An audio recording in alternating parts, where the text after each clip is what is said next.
For people who are magical or spiritual, we often use our practices in order to boost our business. So you meditate to be more productive, or you do money spells to bring in new clients. But what you can realize once you're in business and entrepreneurship for a longer period of time is that business in and of itself is this playground to help your soul evolve.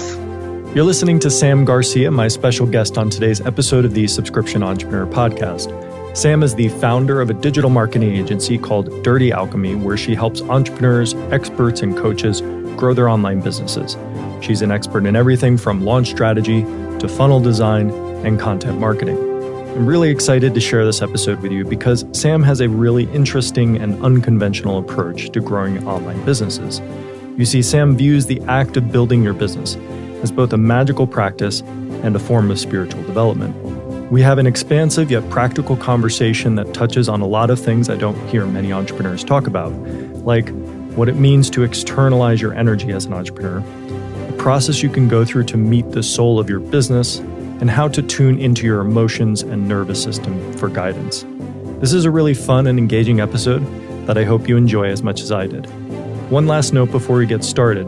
Something that came up in my conversation with Sam was business coaching. And there have been many points on my journey where I found coaching to be extremely helpful, and it's now something that I enjoy offering to people at any stage of the entrepreneurial journey. The intention of the coaching sessions is to help you find your voice, translate that into actionable strategies, and help you discover and move through any obstacles that may be holding you back. If you're interested in having a conversation with me, you can head on over to membermouse.com/coaching to book a session. All right, let's get to the episode. As always, I'm your host, Eric Turnison, and this is the Subscription Entrepreneur Podcast. Hey, Sam, welcome to the show. Hi, Eric. How you doing? I'm doing great. How are you doing? Very good. It's only, I was going to say it was earlier than it was, but I'm realizing it's 10 a.m. and I have no excuse to be tired right now. I'm good at always finding excuses for that. So I'm sure if we put our heads together, we could figure it out. But I really appreciate you coming on the show.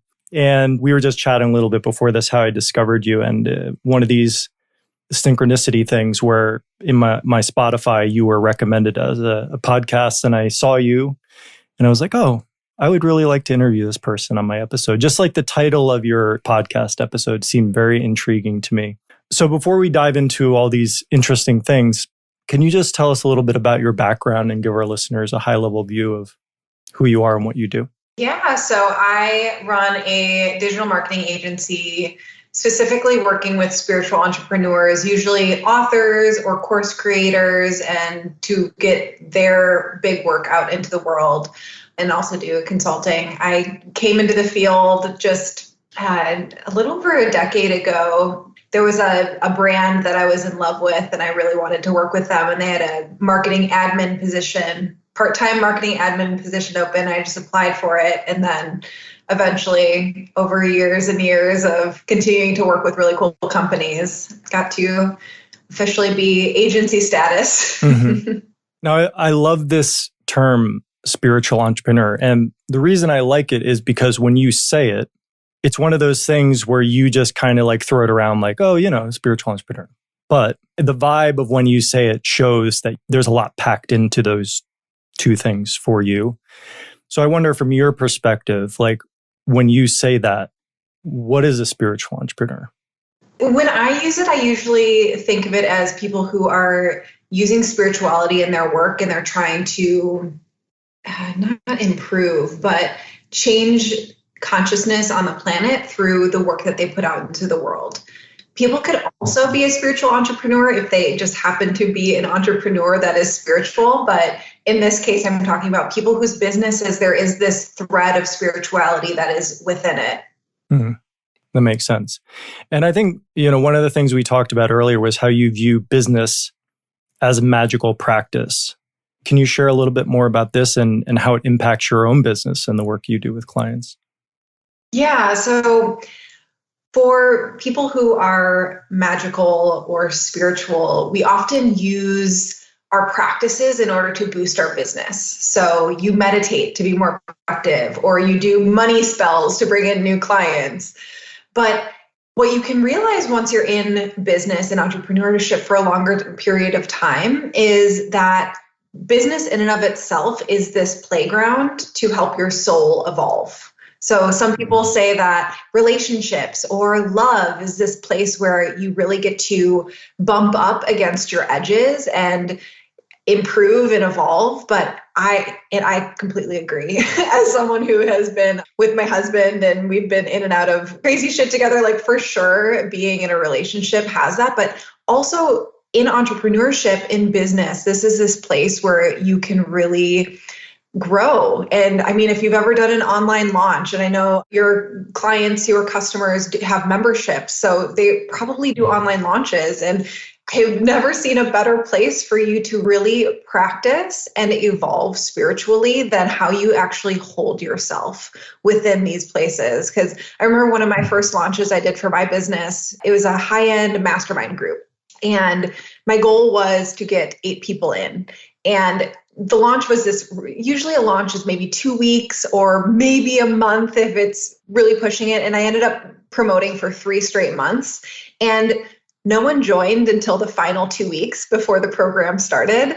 And I was horrible to myself. I was through that 2.5 month period before someone ever joined. I was stressed out. I was not sleeping. I was making it mean things about myself. And by the way, I did get to my goal of 8 people before the program began. And I looked back on it and being like, wow, what if I just believed that it was going to happen and treated myself really well through the process? I probably would have the exact same result of my goal being hit, those 8 people joining, and it wouldn't have been this terrible experience for me. So just as an example of that. But definitely having gone through that experience, though, is part of what brings you to the place where you then can have the perspective to say, oh, could it be different? Mm-hmm. Yeah, for sure. And this is where having mentorship really can come in of having people who've been through it before you, of hearing that story. If anyone hears this story, if you're in the middle of a launch right now and you think that beating yourself up is going to change anything, it doesn't.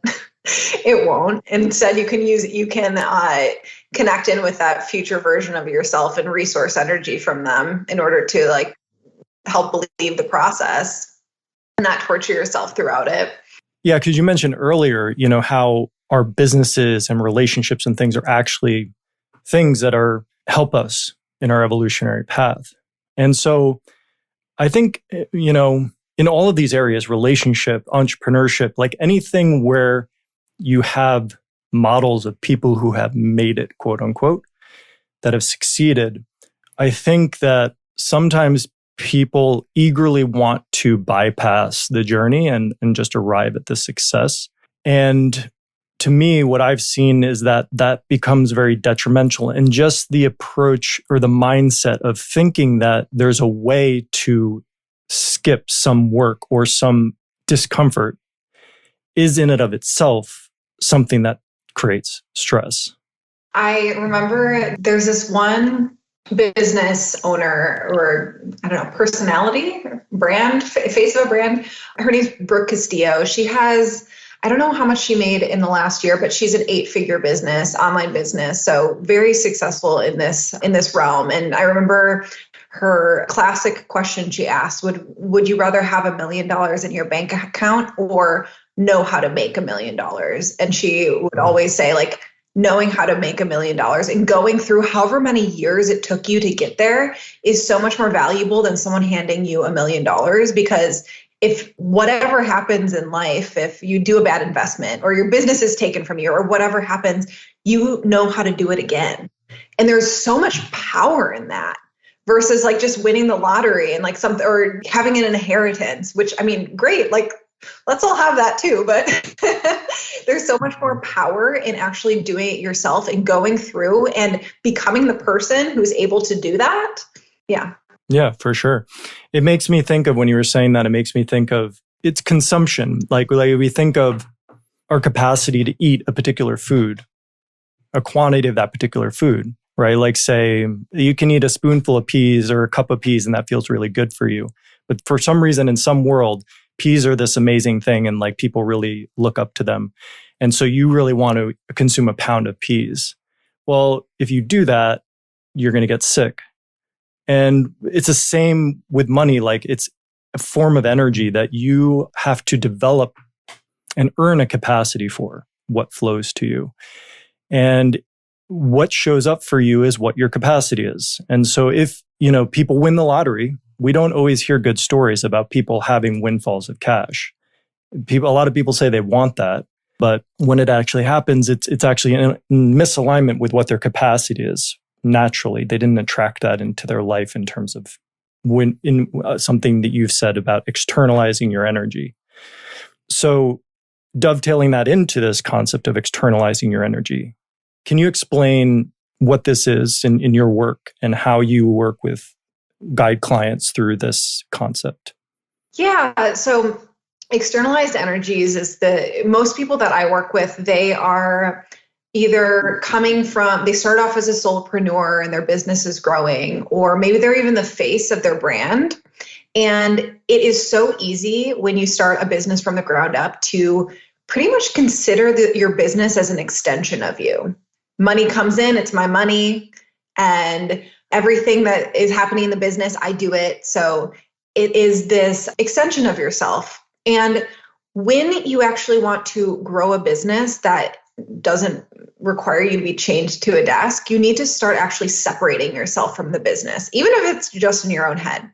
And if you can think of yourself as the CEO of your business or the owner of your business, and you start seeing your business as a separate entity, your business can actually grow faster and amass more power, more energy than if you just think of your business as an extension of yourself. And I mean, the federal government already thinks this way. Like your business probably has an EIN number where you have a social security number. It is the separate entity than you. And even if you happen to have any spiritual listeners, I'm not sure how woo this is going to be for people, but you can imagine this entity that does not have a human body or a meat suit encapsulating it. It has the capacity to build so much more power than just you can. Because sure, we are these infinite beings and can do all of these things, but also we have this very real human body that needs to sleep and needs to eat and can't work for 100 hours a week for years on end, where your business can actually amass energy and be this container of energy so that it can grow. And as you actually start seeing this in your mind and start making systems and structures to support it, your business can grow faster than if you just think of your business as you. When people start to work with you and they're not familiar with the way that you visualize and have seen conceptually how people relate to their businesses, when they're starting to work with you, what are the key areas where they struggle or obstacles that they face to moving into this new alignment? I feel like the biggest struggle here is around letting go of control, especially if you started your business and it's starting to grow a lot more. There's the people factor and the control factor. And what's really interesting is the Harvard Business Review did a study, I think it was 2015, and they were just looking at a bunch of different CEOs, so CEOs of businesses, and they were trying to learn just different things about CEOs. And they found that there were two different types of CEOs. There were CEO managers and CEO visionaries. So like these two different classifications of CEOs. And through their studies, they found out that the businesses that were the most productive were run by visionary CEOs, not manager CEOs. And the businesses that were the most profitable, so they had their largest profit margins, were also run by visionary CEOs.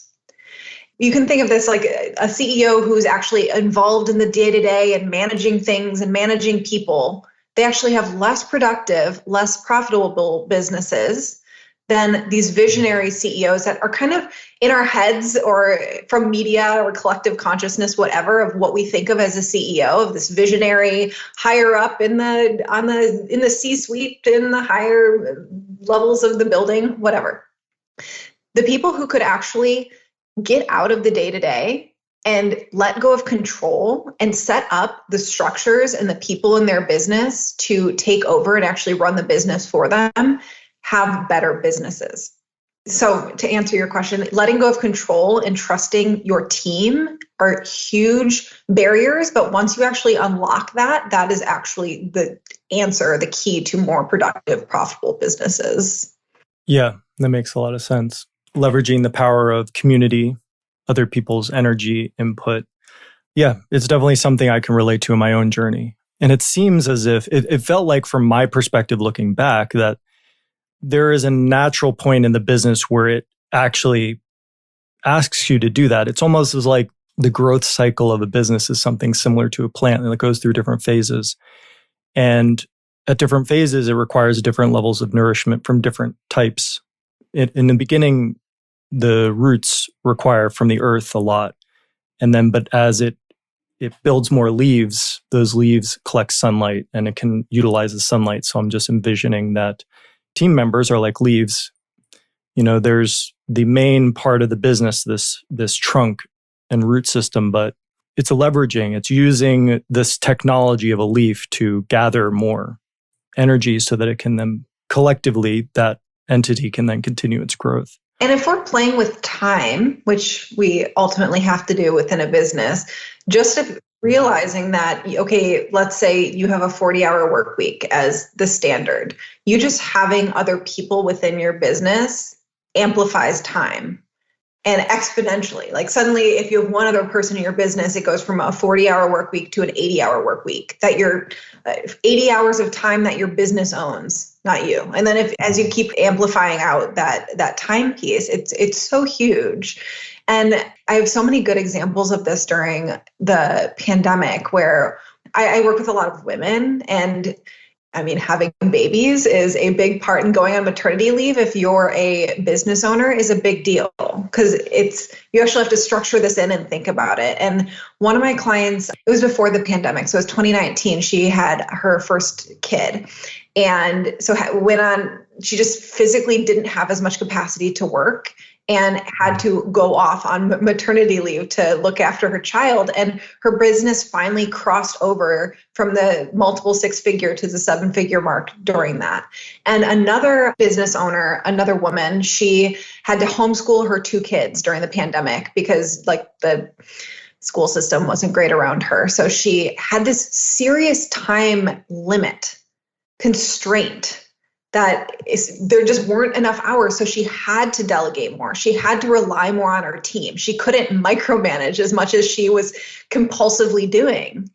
And same thing. She was at multiple six figures for years. And then she very easily crossed that seven-figure mark when that time restraint came in.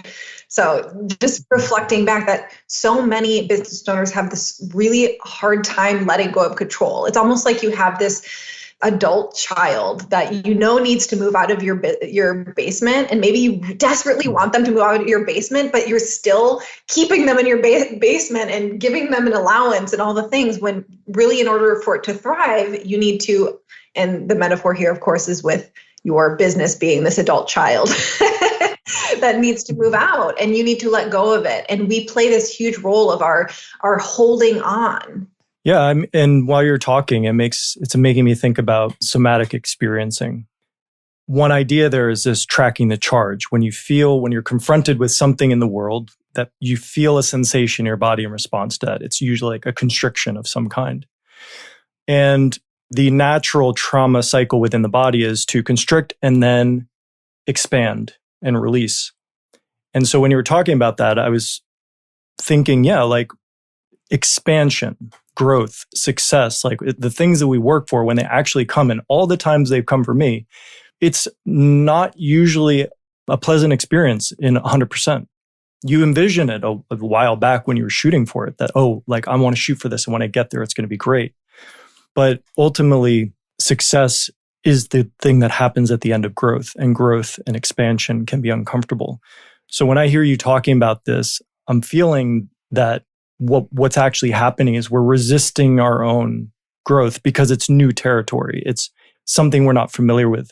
Sensations, either physically within ourselves or stuff happening within our business world that we're not used to. And it can be a very understandable response to to turn away from that and be like, oh, this is scary. I want to go back to what's familiar. This is contradiction that happens because you actually want the thing. There's a sense that it shouldn't feel scary, but often it does. One of my mentors in the energetic space, she always said that you actually need to take care of your nervous system and take care of your body more so when things are going really well than when things are going bad. Because we turn to, oh, I got to eat really healthy right now because I'm so stressed out and I don't want to get sick. When we're trying to get to that next level of growth, you taking care of yourself when things are good are so important. Because our body's built for homeostasis, right? It just wants to bring us back to wherever our set point is. So yes, that big growth, the however many more followers, that big visibility, that next level of income, it is actually taking you out of homeostasis. So your body is seeing it as a threat. So taking care of yourself during those times is so important. So yeah, thank you for bringing that up. Yeah. And something I see a lot of entrepreneurs and business owners encounter in their journeys is entwining their personal identity with their business. And actually reflecting on it, I totally did this. I do this and I catch myself doing it. And sometimes it feels like the right thing to do and sometimes it doesn't. It's like this kind of like schizophrenic thing. From your perspective, how do you see this show up and how do you coach your clients through that? Just like what you're saying and what we've talked about of when you start your business and especially when you're the face of the business and you started out and it was this baby that you're taking care of, you need to actually start seeing your business as a separate entity. Because my clients are always super spiritual, we will actually do a meeting the soul of your business meditation of go into a trance state and meet the soul of your business. So anyone who is open to stuff like that, I highly recommend trying that out.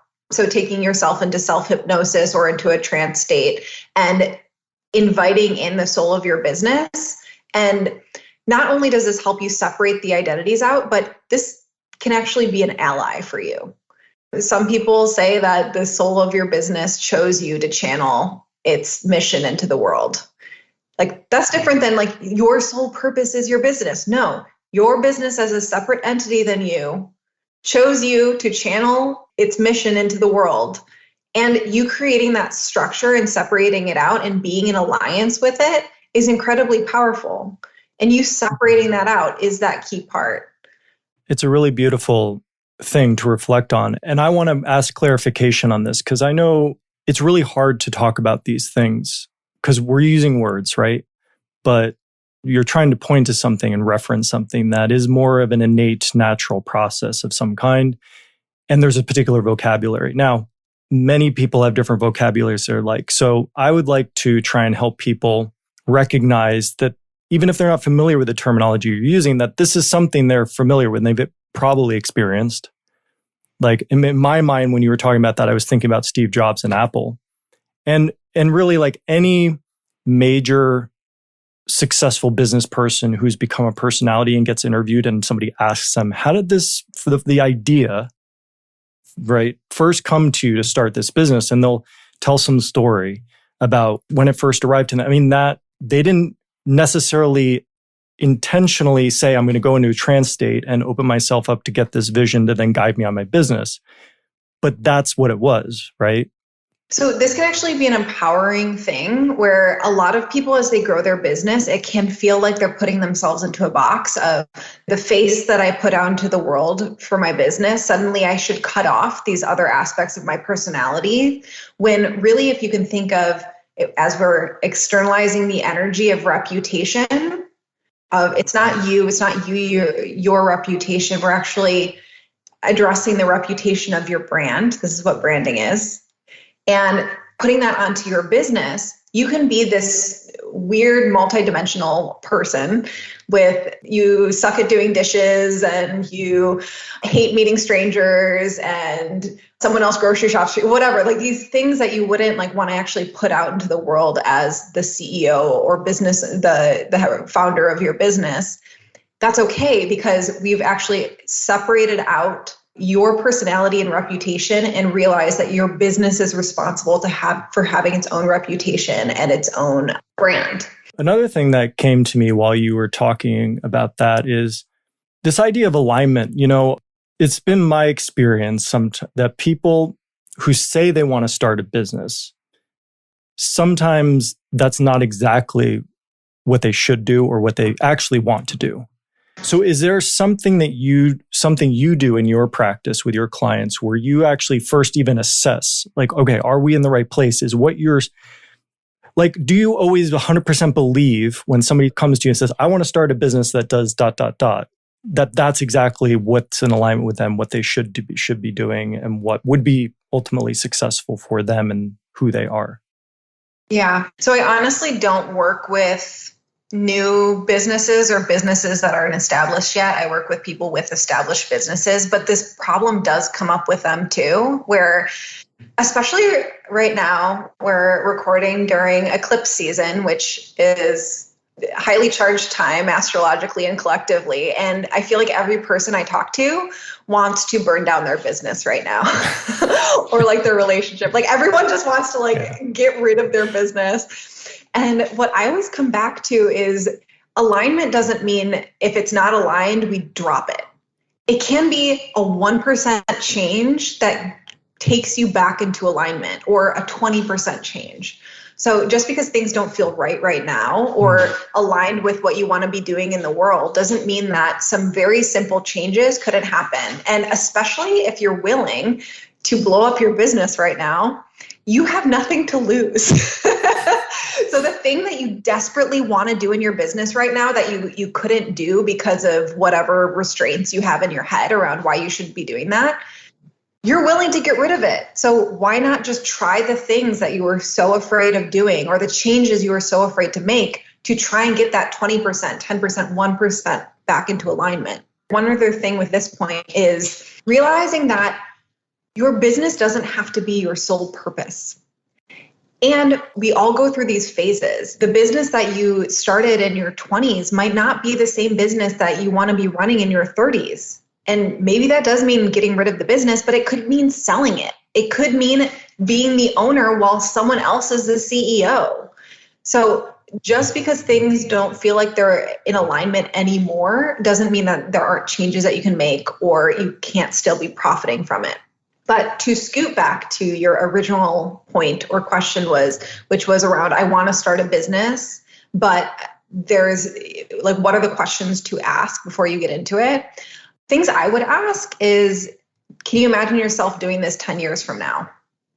Right? Is this something you could actually imagine? It doesn't matter if you actually are or not. Of course, things will change over the next 10 years, but you actually seeing yourself still doing this business 10 years from now is a great indicator that you're moving in the right direction. And so many entrepreneurs are highly creative and neurodiverse, and so many entrepreneurs have ADHD. It's so normal in this space. So not creating offers or new businesses on a whim is an important piece. Yes, you can follow the charge of your excitement and passion, but coming back to that question of, could you see yourself still running this program or this offer 10 years from now, is a great thing to ask. Because just because it's in front of you and you're excited about it today, or someone's willing to pay you money, doesn't mean that you have to do it. Yeah, that makes a lot of sense. By the sound of it, we serve very similar type of entrepreneur. And what are these specific things that you help your clients with? Like, what recommendations do you have for our listeners around your areas of expertise, such as, for example, copywriting, funnel building, social media? Like, because for me personally, I've had to learn not to be scared of the disconnect between the logical application of like tools to do the business, so like copywriting, funnel building, and staying in touch with, where's my excitement here? Like energetically, like what am I interested in? Where's my energy flowing? So how do we maintain a balance between these things?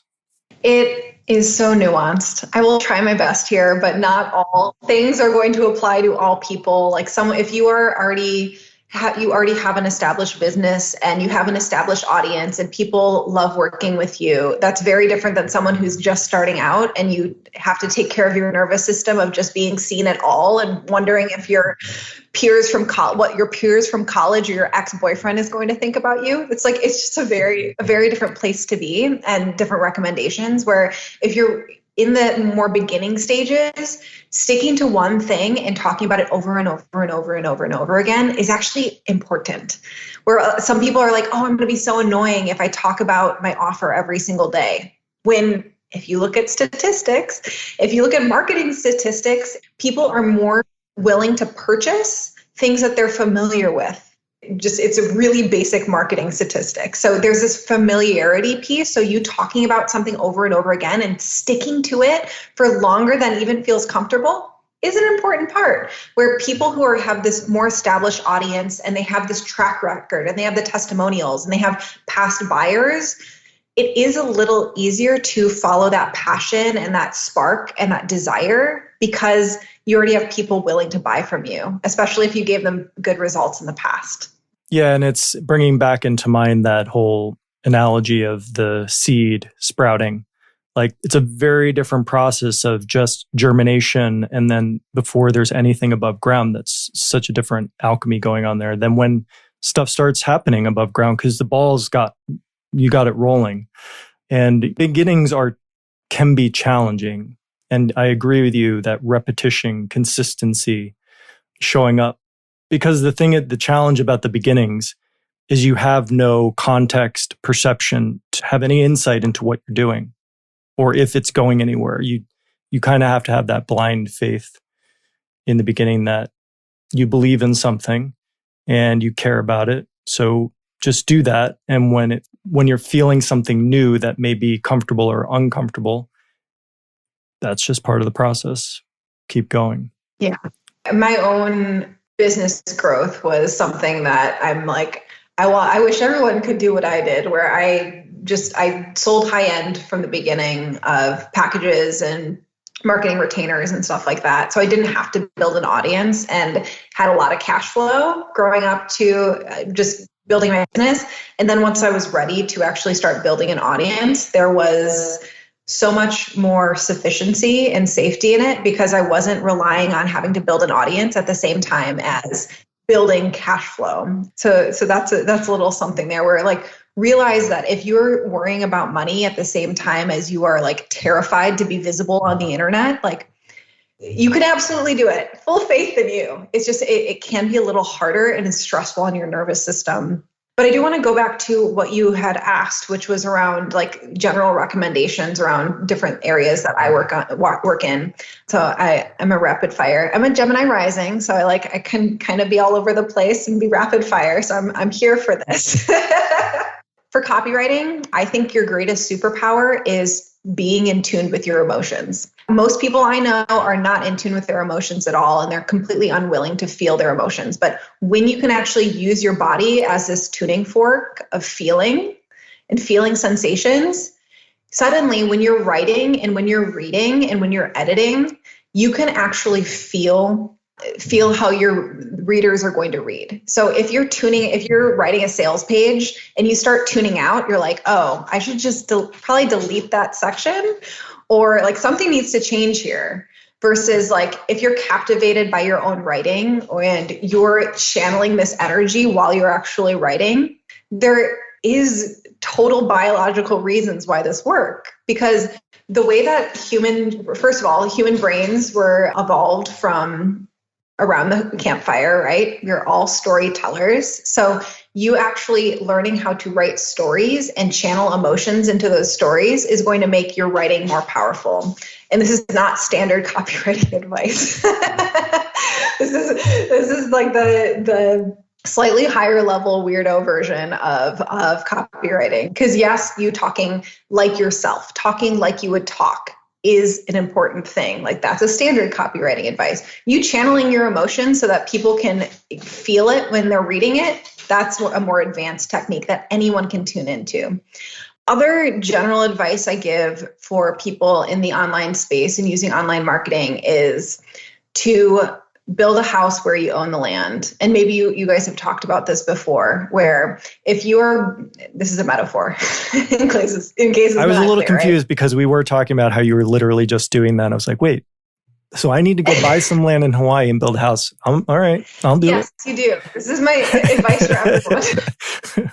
In marketing, the big thing right now and in the last few years has been social media, right? Where people can go viral and people can build this massive audience on social media.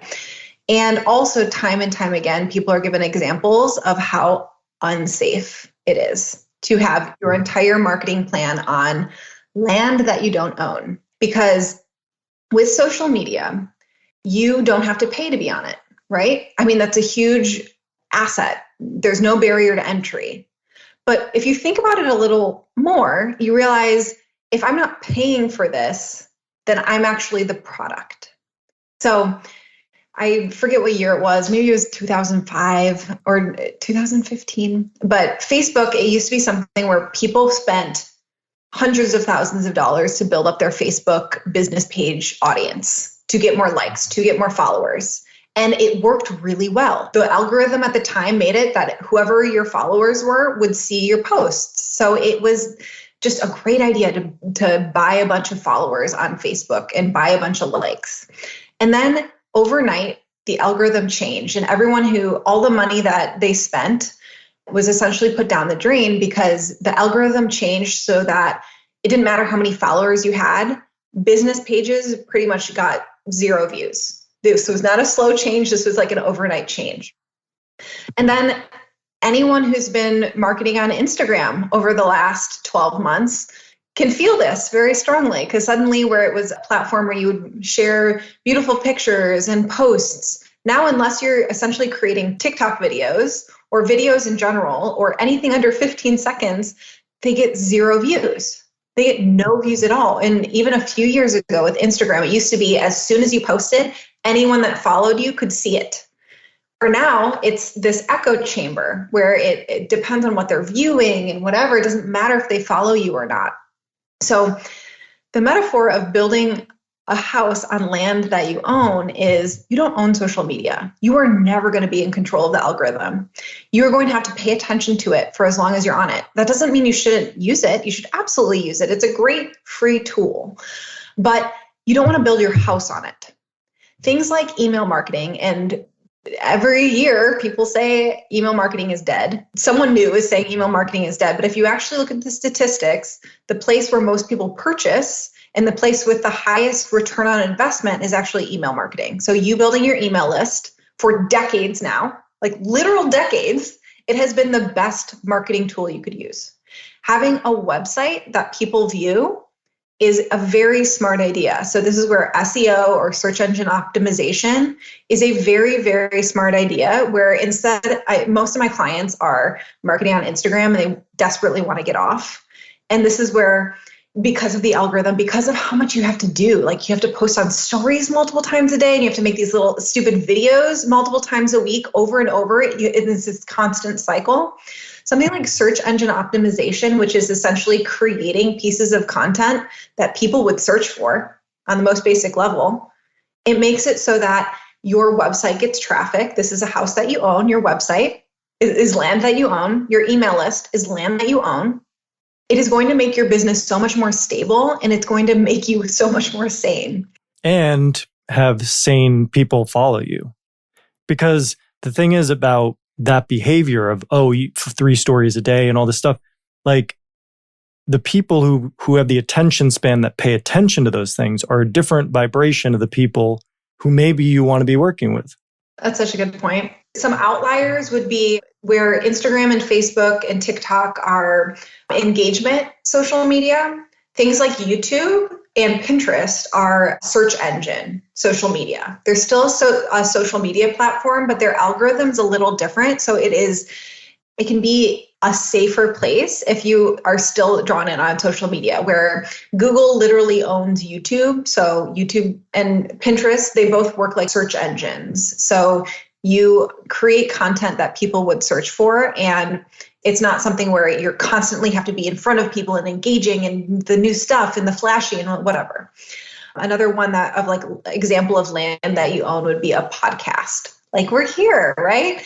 People will subscribe to your RSS feed. And yes, there's a bit of a game for people to find new podcasts, but you actually having that RSS feed that is a podcast is essentially land that you own. So yeah, that's great. Thank you so much. Dismount, 10 out of 10.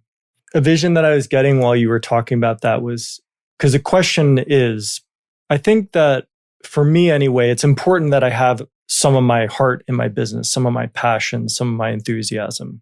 And I know that if I start feeling, and this has happened to me a number of times over the decade I've been doing my business, if I start feeling like there's some trend that I need to jump on in order to do ... that actually disconnects me from the reason why I started the journey in the first place.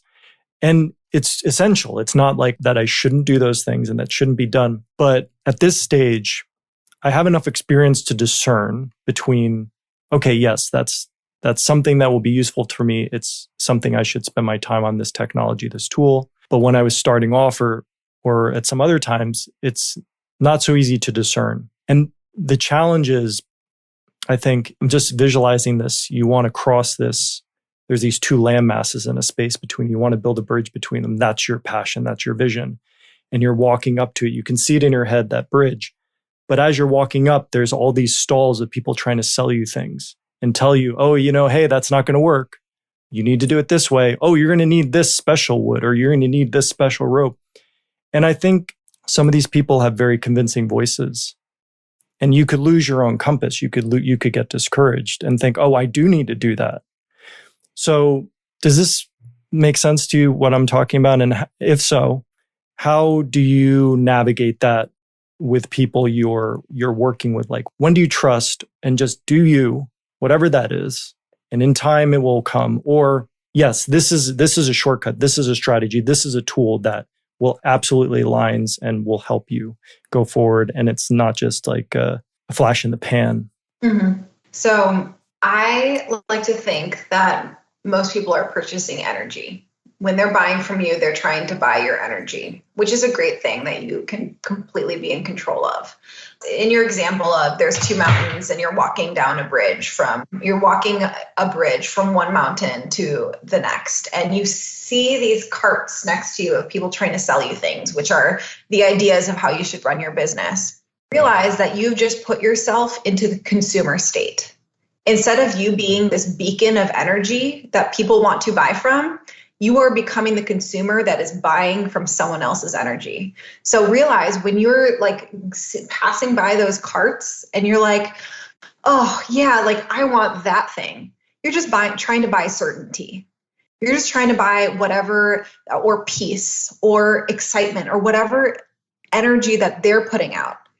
It actually has nothing to do with what they're selling. There's a million ways to be successful in business. A million.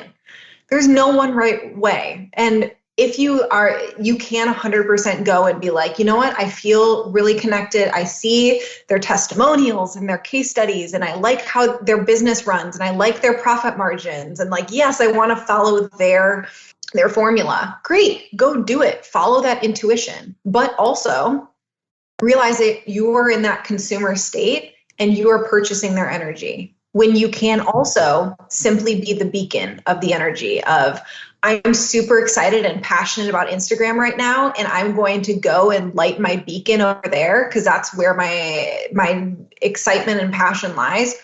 Beautiful. People will buy from you. Massive problem that people do is they're going to buy from every single cart that they see. Where people who've been in business and they haven't gotten to the level of revenue that they want to be at, and they just keep on buying online courses. Right. And I think an even more insidious scenario is you're not looking at the carts aren't the thing, the vendors aren't the thing that distracts you. It's the other people who are also building bridges to those mountains. And you're like, oh, that's how that person did it. I want to do it like that person. And then you just try and copy that person, how they did it. Like people you look up to, businesses you look up to. So what about that scenario? Be really careful if you are emulating very successful businesses, because different strategies work at different phases. So if you're like, I really love Steve Jobs and Apple, and you go and recreate a similar type website, it's not going to work. Like, they have brand recognition. Like, you see the Apple, or you see the person like dancing with the background, and that, or the Nike swoop. These are businesses that have been in business forever, and they have made so much money. They have so much brand recognition. It's like part of our consciousness as a collective.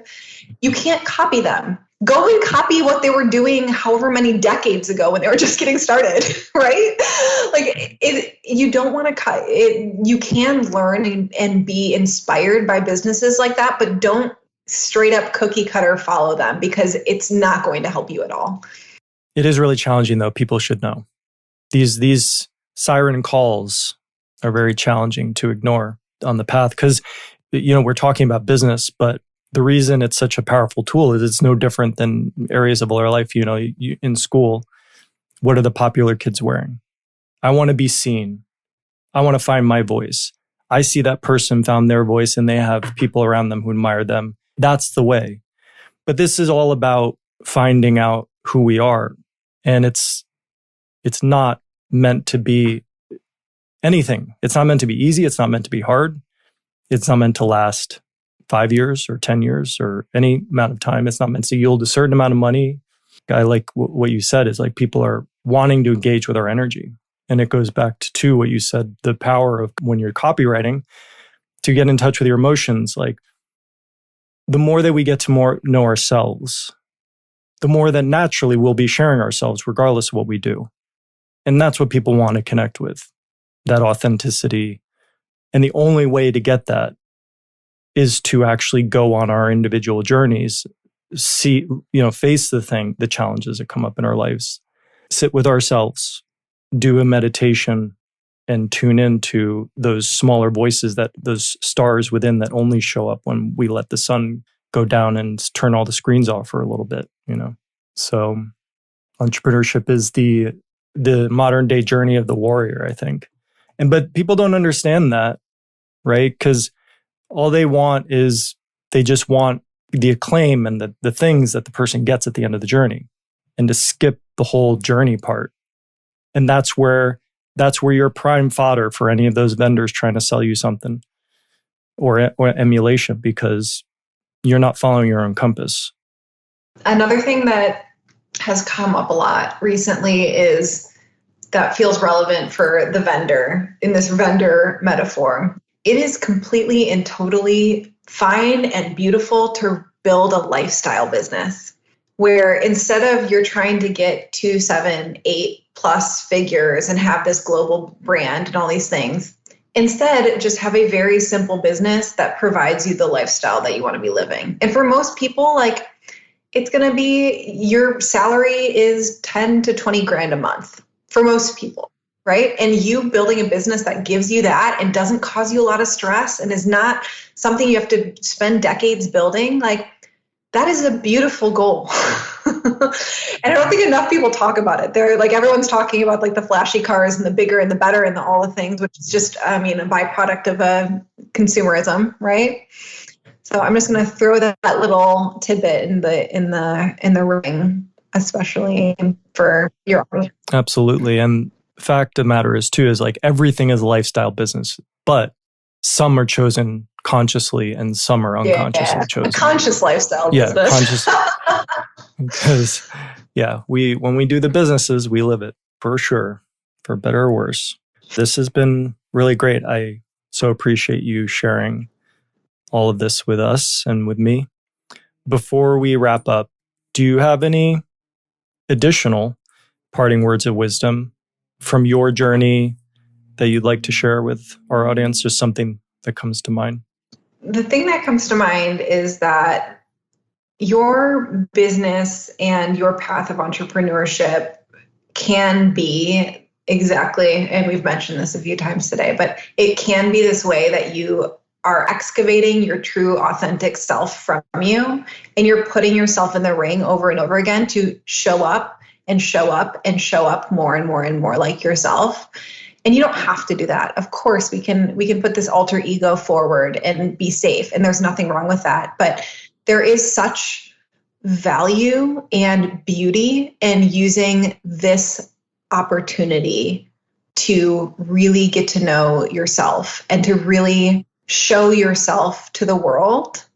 And really, that's the coolest, most successful businesses I've seen have business owners that are doing that. Yep. Have you read The Alchemist before? Yeah. So the end of the book, this isn't a spoiler alert. The end of the book, right, where he finally arrives at the pyramid. Well, I guess it's a spoiler. Anyway, it doesn't matter. It's a great book. You should read it. Everyone. Yeah, it's amazing. It's a really good book. The instruction was, when you come to tears, that's the place where your heart is, right? And I feel like that's a great meditation to do. Bringing to tears is a welling up of energy. It's this tapping into this internal, hidden, pristine spring within us that when we put our awareness and attention on it, the energy just flows up through the heart, through the, and up to the eyes. And that's the gift that we all have to offer. And to me, that scene in that book where they say that, I feel like that's one of the messages about it, is like your true treasure is where your heart is which is synonymous with what your gifts are and, what you have to offer. We could do a whole nother podcast or probably a whole show of podcasts on all the ways that we can be seduced out of not doing that. And, from fear, trauma, other thing, why we're not connecting with our truth. But ultimately, when we do that, things come to us of their own accord. So do that. Well, and go read the book. Yeah. Well, thank you so much for coming on today, Sam. Where can our listeners learn more about you? Yeah, you can go listen. Your next episode that you listen on your docket could be an episode of Business as a Magical Practice, which is the name of my podcast. Mm-hmm. Yeah. Website is thedirtyalchemy.com. And if you want a really great freebie on how to structure and write a sales page that spellbinds your customers and makes them want to throw money at you quickly, you can go to learn.thedirtyalchemy.com/spellbinding, which is a mouthful. Yeah, and we'll put it in the show notes. Yeah, that's a freebie that you guys can grab that people have used to build some pretty epic sales pages. So it's just a gift for all of you. Awesome. Thank you so much, Sam. Well, it's been great chatting with you. Best of luck with your move to the new land and the building of the new homestead. Awesome. Thank you. And thank you for having me. I really appreciate it. This has been really fun. My pleasure. Thank you so much for listening to my entire conversation with Sam. I hope you're walking away with a refreshed and inspired view about what's possible for you in life and business. Many thanks to Sam for coming on the show and sharing so freely from her wisdom and experience. If you'd like to get the links to all the resources we mentioned, head on over to subscriptionentrepreneur.com/189. There you'll also find the complete show notes and a downloadable transcript of our conversation. If you've enjoyed this episode and would like to hear more engaging interviews with successful entrepreneurs, experts, and authors, be sure to subscribe to our podcast on iTunes, Spotify, Google Play, or Stitcher. We have a growing library of engaging episodes with many more to come. Thanks for being here, and we'll see you next time.